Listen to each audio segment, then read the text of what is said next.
Hi, ako nga pala si Jomar.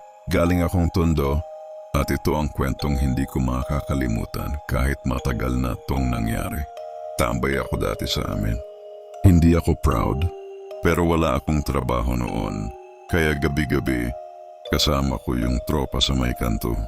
Usual na setup, inom, sigarilyo, tawanan, kulitan. Minsan umaabot pa kami hanggang 3:00 ng madaling araw. Pero merong isang gabi na kakaiba. Habang nagiinuman kami ni June at Ariel, napansin namin na may nakatayo sa kabilang poste. Lalaki, naka-jacket, may hood. Hindi gumagalaw pero parang nakatingin sa amin. Sabi ni June, "Pre, kilala mo ba yun?" Umiling ako. Tumitig lang kami. Maya-maya, naglakad siya papalapit mabagal. Tahimik lang. "Boss, okay ka lang?" Tanong ni Ariel. Hindi sumagot yung lalaki. Tumigil siya mga 3 metro sa harap namin. Tapos dahan-dahang yumuko. Akala namin lalapit para makiinom o humingi ng yosi.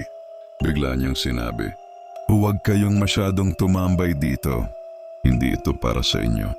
Tumawa si June. "Oh pre, ano ka, barangay tanod?" Pero walang imik yung lalaki. Tumalikod lang siya. Tapos nawala. As in literal na nawala. Walang tunog ng yabag. Wala ring ibang daan. Napatayo kami, naghanap. Wala talaga.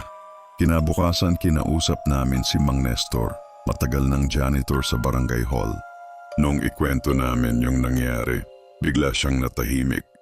Sabi niya, "Baka yung lalaki na yun?" Yun din yung nakita ng pinsan kong si Boyet bago siya na aksidente sa kanto. Parehong linya ang sinabi sa kanya. Hindi ito para sa'yo.